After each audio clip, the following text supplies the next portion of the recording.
Étude biblique du jour. Matthieu 2, verset 3. Thème.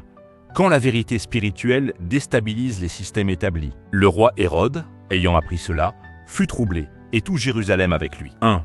Contexte historique. Nous sommes sous le règne d'Hérode le Grand, un roi imposé par l'Empire romain. Son pouvoir est politique, stratégique, mais illégitime spirituellement. L'annonce de la naissance du roi des Juifs vient directement menacer son autorité. Jérusalem, centre religieux et politique, est influencé par ce climat de tension. Ainsi, une révélation spirituelle produit une agitation collective. 2. Lecture sociopolitique du texte. Ce verset révèle une vérité profonde. Une vérité spirituelle peut bouleverser un système politique. Hérode réagit par la peur de perdre le pouvoir, l'insécurité, la manipulation à venir.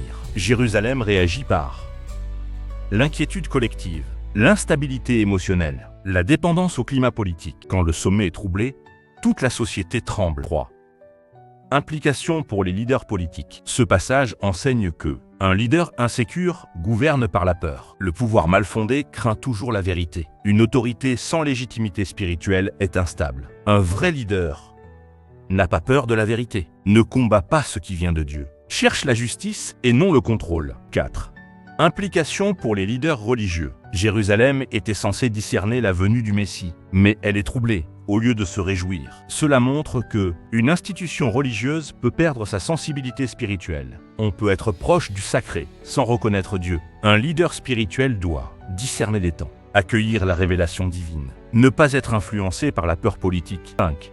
Implication pour les entrepreneurs et décideurs. Dans le monde professionnel aussi. Une innovation dérange les systèmes établis. Une vérité peut remettre en cause des intérêts. 2 choix. Résister par peur de perdre. S'adapter et évoluer avec sagesse. La peur du changement bloque la croissance. 6. Implication pour la société. Ce texte révèle. Une société peut être émotionnellement manipulée par ses dirigeants. Quand les leaders sont troublés, la peur devient collective. L'incertitude se propage. Mais une société mature doit chercher la vérité, ne pas suivre aveuglément la peur. 7. Implication directe pour les chrétiens. Ce verset te parle personnellement. Quand Jésus entre dans ta vie, il dérange tes habitudes. Il confronte tes zones de contrôle, mais il apporte la vérité, la liberté, l'alignement avec Dieu. Implication concrète. Ne résiste pas à ce que Dieu révèle. Ne laisse pas la peur diriger tes décisions. Accueille même ce qui te dérange si cela vient de Dieu. 8.